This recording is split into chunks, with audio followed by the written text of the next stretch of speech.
ఈటల రాజేందర్ గారిని నేను కలవక మాట్లాడక చాలా సంవత్సరాలు నెలలు అవుతా ఉన్నాయి. రేవంత్ రెడ్డికి ఏంటంటే తను ఇరకాటంలో పడ్డప్పుడల్లా ఎదుటి వాళ్ళ మీద బురద జల్లి తప్పించుకునేటువంటి ప్రయత్నం రేవంత్ రెడ్డి గారు చేస్తూ ఉంటారు. దానివల్ల రాజేందర్ గారు ఆయన ఆలోచనతో ఆయన మాట్లాడి ఉంటాడు. గత ప్రభుత్వంలో ఆయన భాగంగా ఉన్నాడు కనుక ఆయనకి ఈ ప్రాజెక్ట్ మీద అవగాహన ఉంది కనుక, ఆ జిల్లా మంత్రిగా ఆయన పనిచేసింది కనుక ఆయనకు ఉండేటువంటి అవగాహనతో ఆయన మాట్లాడి ఉంటాడు. అంత మాత్రాన ఆయనకు నాకేం సంబంధం? Is different party, I mean a different party.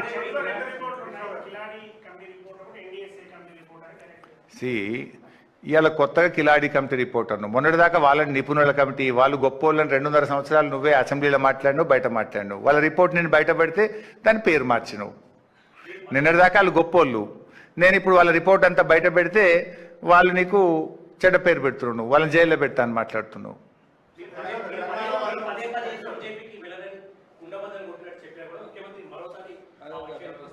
సరే, అది దానికి కూడా సమాధానం చెప్తా.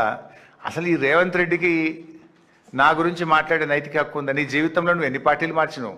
చొక్కాలు మార్చినట్టు పార్టీలు మార్చిన రకం నువ్వు. నీకు నాకు నా జీవితంలో నా పుట్టుక బీఆర్ఎస్, చావు బీఆర్ఎస్ అని 100 సార్లు చెప్పిన. మళ్ళీ నేను చెప్పి ఈ చిల్లరగాడికి సమాధానం చెప్పాల్సిన నాకు అవసరం లేదు. ఈ క్యారెక్టర్ లేనోడికి, ఎవడన్నా క్యారెక్టర్ ఉన్నోడు ప్రశ్నించిన, వ్యక్తిత్వం ఉన్నోడు ప్రశ్నిస్తే సమాధానం చెప్పినా దానికి అర్థం ఉంది. వ్యక్తిత్వం లేనోడు, విలువలు లేనోడు, నిజాయితీ లేనోడు చొక్కాలు మార్చినట్టు పార్టీలు మార్చడానికి నేను సమాధానం చెప్పాలా?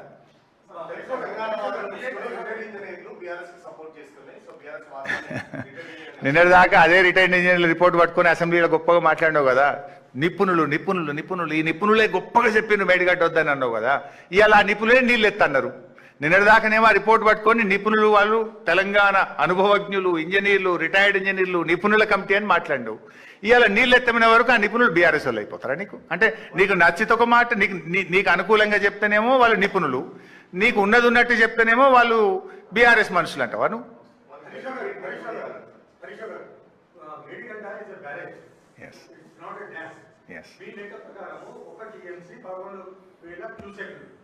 సో ఇప్పుడు అన్నారం సుల్లిలో స్టోర్ చేసిన 5 TMC స్టోర్ చేసిన మీ లెక్క ప్రకారం 1,11,000 క్యూసెక్స్. అయితే ఈ 1,11,000 క్యూసెక్స్ తో మనము 50 lakh acres మన 45-50 ఫ్లడ్ డేస్ ఇయర్ మనము ఇది లిఫ్ట్ చేసినా కానీ కన్యాకుమారి నుంచి 50 lakh acres కి ఇవ్వగలుగుతామా?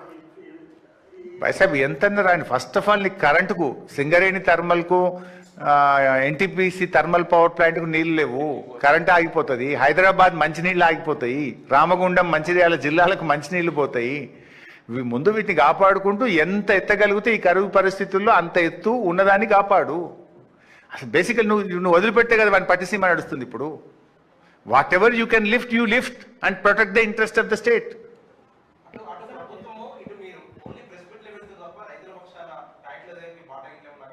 డెఫినెట్గా మొన్న మా కేటీఆర్ గారు పోయింది కదా, అసలు ఇష్యూ బయటకు వచ్చిందే బీఆర్ఎస్ నేతృత్వంలో, కేటీఆర్ గారి నేతృత్వంలో.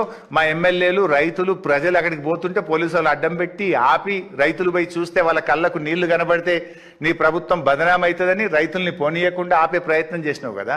డెఫినెట్గా మా పోరాటం చివరిదాకా కొనసాగుతూనే ఉంటుంది.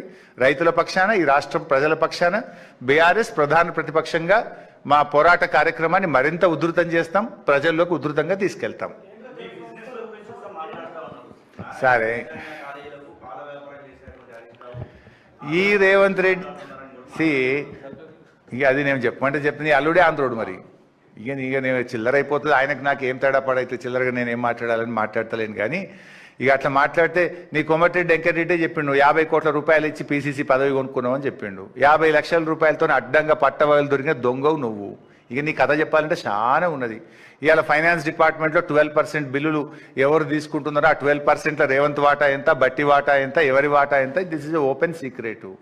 ఇవాళ ఏ బిల్డింగ్కు పర్మిషన్ రావాలన్నా హైదరాబాద్లో స్క్వేర్ ఫీట్కి ఎంతనో ఈ రాష్ట్రంలో ఏ బిల్డర్ని అడిగినా చెప్తాడు. ఇవాళ రెవెన్యూలో ఇవాళ 30% ఏం నడుస్తుందో, ఎట్లా నడుస్తుందో రాష్ట్ర ప్రజలు ఎవరిని అడిగినా చెప్తారు. ప్రధానమంత్రి చెప్పింది, ఇవన్నీ నేను చెప్పి విడిచిపెట్టి ఆర్ఆర్ ట్యాక్స్ అని ఎవరు చెప్పారు? దేశ ప్రధానమంత్రే ఈ రాష్ట్రంలో ఆర్ఆర్ ట్యాక్స్ అమలవుతుంది అన్నాడు.